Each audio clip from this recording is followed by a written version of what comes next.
கும்பகோணத்தில அத்திவரதர பார்த்தாச்சு. Next கும்பகோணத்தில PG Naidu sweets இன்னைக்கு open ஆகியிருக்குங்க. ஆமாங்க. கிட்டத்தட்ட 118 வருஷமா திருச்சியில நான் பேசிக்கலி பார்த்தீங்கன்னா திருச்சி பையன். ஸோ, இதனால திருச்சியில பிஜி நாயுடுவோட இம்பாக்ட் தெரியாதவங்க யாருமே இருக்க முடியாது. பெரிய சாம்ராஜ்யமே வச்சிருக்காங்க அப்படிங்கிறதுல எந்த சந்தேகமுமே இல்ல.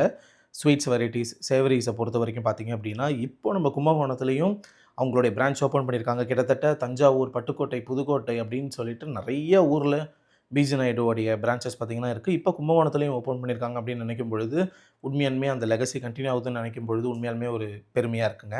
இவங்க நாட் ஒன்லி ஸ்வீட்ஸுங்க, இவங்க சேவரீஸ், கார வகைகள், ரைஸ் மிக்ஸா இருக்கட்டும், இல்லன்னா பொடி வகைகளா இருக்கட்டும், ஊறுகாய் வகைகளா இருக்கும் அப்படின்னு சொல்லிட்டு எல்லாத்துலயுமே இவங்களுடைய அந்த டேஸ்ட்டா இருக்கட்டும், அவங்களுடைய அந்த குவாலிட்டி மெயின்டனன்ஸா இருக்கட்டும், அவங்களுடைய அந்த பிரைசிங்கா இருக்கட்டும், எல்லாமே சாட்டிஸ்ஃபைடா இருக்கும்.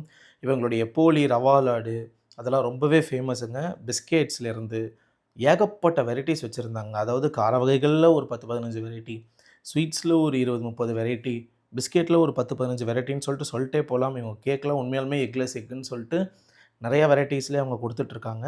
ஸோ, நீங்களும் கும்பகோணத்தில இருக்கீங்க, பிஜி நாயுடுவோட டேஸ்ட் எப்படி இருக்குன்னு தெரியாது. ட்ரை பண்ணி பார்க்கணும் அப்படின்னு நினச்சிங்கன்னா, தாராளமா ட்ரை பண்ணி பார்க்கலாம். ஸ்டேஷன் ரோடுன்னு சொல்லுவாங்க. 4 ரோட் சிக்னல் பக்கத்திலேயே பார்த்தீங்கன்னா, மெயின் ரோட்லயே இருக்கு. ட்ரை பண்ணி பார்த்துட்டு எப்படி இருக்குன்னு சொல்லுங்க. For more interest videos like and share. Thank you.